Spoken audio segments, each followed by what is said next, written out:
Salam jumpa lewat video ini. Pada video ini saya akan mencoba memberikan sebuah penjelasan atau tanggapan saya terhadap keadaan sekarang. Bagaimana dunia itu mulai berkembang dan bahkan perkembangannya sekarang sudah tak bisa dibendung lagi. Banyak perkembangan-perkembangan yang akhirnya membawa dampak positif dan juga membawa dampak yang negatif. Nah, salah satu efek dari perkembangan yang sangat cepat ini adalah munculnya negara-negara sekuler atau dunia sekuler. Banyak orang yang mulai masuk atau banyak negara yang mulai beralih dari yang sebelumnya negara yang menghidupi semangat keagamaan yang tinggi, sekarang beralih ke negara sekuler. Nah, ini dipengaruhi oleh perkembangan zaman yang sangat cepat dan tidak bisa dibendung lagi. Ada berbagai macam tantangan yang kita hadapi, dunia hadapi, semua kita hadapi terhadap perkembangan ini.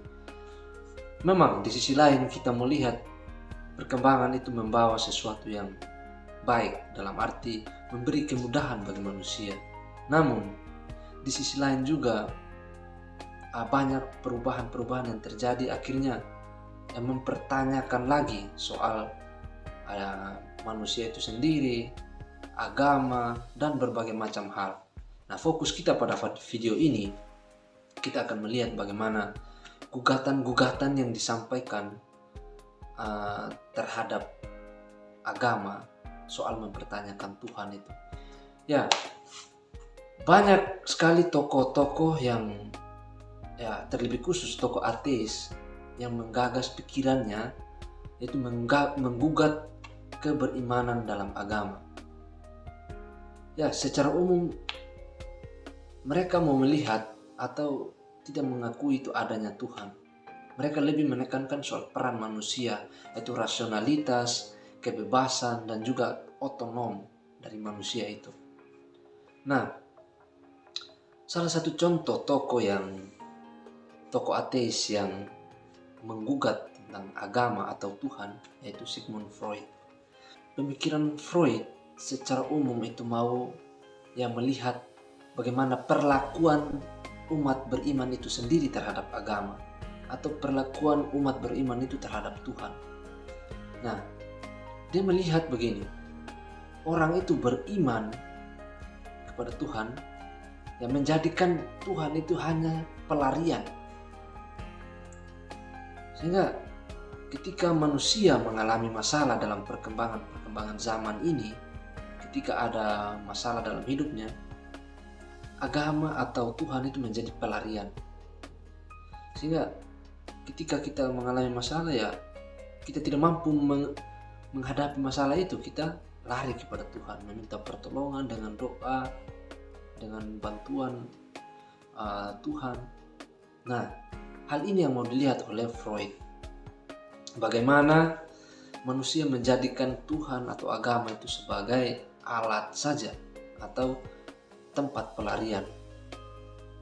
Agama dilihat sebagai alat yang digunakan manusia untuk melawan kecenderungan-kecenderungan dari luar diri manusia yang menyebabkan manusia itu menderita. Fakta yang terjadi, banyak orang yang menganut agama tentu sebelum dia sendiri mengetahui tentang agama itu sendiri. Contoh paling konkret, kita dibaptis atau kita menganut sebuah agama tertentu, kita belum sampai pada sebuah pengetahuan yang luas tentang agama itu, bahwa agama ini diturunkan dari orang tua kita. Nah, bahkan ada yang mengatakan sejak dari rahim kita sudah agama Katolik atau Islam atau apalah. Jadi ketika lahir kita sudah terlahir dengan agama tertentu. Belum lagi ketika masa perkembangan kita dari kecil sering diajak ke gereja atau kemana, kita sudah terbiasa. Akhirnya segala sesuatu itu, pengalaman kita tentang agama sudah terekam dalam pikiran kita. Nah, ini yang mau disebutkan yang mau digagas oleh Sigmund Freud. Bagaimana kita umat beriman itu beriman tanpa pengetahuan yang luas. Sejak awal tadi saya mengatakan bahwa kita beragama itu atau banyak tokoh ateis mempertentangkan atau menggugat soal agama ini atau Tuhan karena lebih mengedepankan rasionalitas, kebebasan dan otonom dari manusia. Tapi fakta yang disebutkan oleh Sigmund Freud bahwa manusia itu beriman tanpa pengetahuan yang luas. Ya, di mana peran dari akal budi kita, peran manusia kita, kebebasan kita? Ya, Freud yang menuliskan atau menekankan sebuah sikap kesadaran dalam beragama. Dia menawarkan sebuah 3 lapisan kesadaran manusia, yakni conscious, preconscious, dan unconscious. Selama ini kita beriman itu hanya pada tingkat preconscious, baru sampai pada preconscious. Nah, pengalaman masa kecil kita tadi yang seperti saya sebutkan, bahwa kita diajak ke gereja, berdoa dengan tata cara Katolik atau Islam atau Hindu, Buddha, semuanya itu terekam. Nah, akhirnya kita juga dengan sendirinya, sepertinya, ya, saya Katolik, saya Islam, tapi kita sendiri belum mengetahui atau belum mempunyai pengetahuan yang luas tentang iman kita, agama kita. Sehingga seiring berjalannya waktu, ya, minimnya pengetahuan kita akhirnya mendangkalkan iman kita begitu. Secara umum, tokoh-tokoh ateis itu sebenarnya mau mengkritik perilaku atau tindakan orang beriman itu sendiri. Saya yakin dan percaya bahwa dalam hati kecil mereka juga percaya akan adanya sebuah daya yang besar, kekuatan yang besar, yakni Tuhan itu sendiri yang mengatur alam semesta, yang memberi pertolongan kepada manusia. Tapi yang membuat mereka mulai berpikir kembali tentang Tuhan karena melihat perilaku dari umat manusia ini. Bagaimana mereka yang beriman sendiri melakukan sesuatu yang tidak sesuai dengan ajaran dalam agama.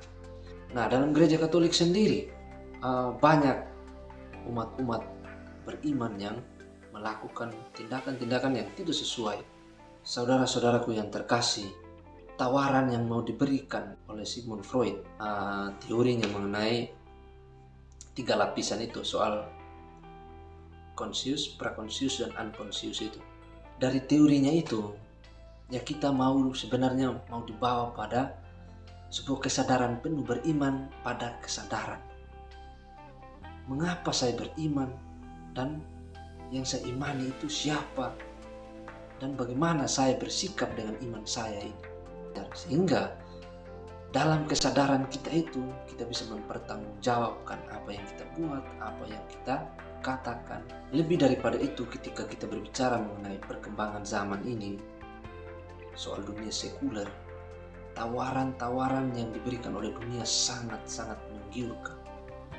Bahwa manusia itu hidup dengan kebebasannya, tanpa diatur oleh siapapun, kita bebas melakukan apa saja. Nah, bagaimana kita sebagai orang beriman masuk menyapa mereka, kita hadir bersama dengan mereka, coba membangun lagi semangat nilai-nilai yang ada dalam agama. Ya, saya teringat akan sebuah seperti slogan, kalau tidak salah, dari kaum muda di Australia. Itu mengatakan begini: Jesus yes, but church no. Nah, ini sesuatu yang membuat mereka berpikir seperti itu apa? Yaitu kebebasan. Karena mereka mau bebas. Anak-anak atau kita semua pada zaman ini, seperti yang dikritik atau digagas oleh tokoh-tokoh ateis, tokoh-tokoh filsuf sekarang, soal kebebasan manusia. Jadi manusia tidak mau diatur lagi. Sehingga ketika kita mau bilang gereja no, karena apa? Ada sebuah organisasi tertentu dan ada aturan ini itu melakukan ini harus begini. Jadi banyak sekali aturan gitu. Sehingga kebebasan itu akhirnya dibatasi juga gitu. Nah, itu yang membuat mereka ya church no. Tapi Jesus yes. Jesus yes dalam arti apa? Semangat dari Yesus Kristus itu soal memberi, soal berbagi, soal menolong dengan orang lain, itu tetap mereka hidupi. Bahkan ada satu gerakan bakti sosial bahwa mereka membantu orang-orang miskin. Jadi bagaimana kita orang beriman melihat ini? Yaitu menurut saya, tawaran dari saya, pemikiran saya tentang situasi ini, ya bertolak dari pemikiran Sigmund Freud. Kita harus ada pada sebuah kesadaran sehingga kita mampu mempertanggungjawabkan iman kita, dan ketika ada pada situasi-situasi atau tawaran-tawaran dunia, kita juga mampu dengan nilai-nilai itu yang ada dengan berdasarkan kesadaran kita, ya kita mampu memilah-milah mana yang harus saya buat, mana yang tidak harus saya buat, sehingga kita tidak serta-merta digiring saja oleh perkembangan ini, tapi kita mampu untuk bisa membendung juga perkembangan ini, dalam artian kita tidak terbawa arus perkembangan itu begitu saja. Terlebih khusus juga pada masa COVID ini, kita ya orang-orang lain banyak masih mengalami penderitaan.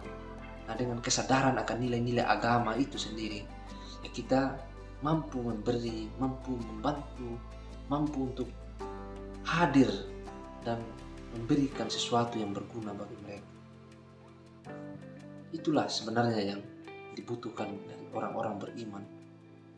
Soal tindakan nyatanya apa. Bukan saja soal konsep bahwa saya ini orang beriman, saya ini beragama Katolik, Islam, ini mengaku beragama tapi bertindak tidak seperti orang beragama. Penegasan saya adalah kita harus sampai pada kesadaran penuh tentang apa yang kita lakukan, tentang apa yang kita imani, sehingga dalam situasi apapun kita mampu juga untuk memilih tindakan, memilih sesuatu yang seharusnya, dan juga kita mampu mempertanggungjawabkan segala sesuatu yang kita lakukan, yang kita buat, yang kita imani, sehingga tidak serta-merta kita terbawa arus perkembangan zaman, akhirnya menjerumuskan kita pada sesuatu yang tidak membawa keuntungan bagi diri kita sendiri. Semoga dengan penjelasan sederhana ini mampu membawa pemahaman baru bagi siapa saja yang mendengarkan, sehingga kita benar-benar ada pada kesadaran. Ingat, belajar tidak sampai tahu saja, atau beriman tidak sampai pada tahu saja bahwa saya beriman, tetapi harus sampai pada kesadaran itu.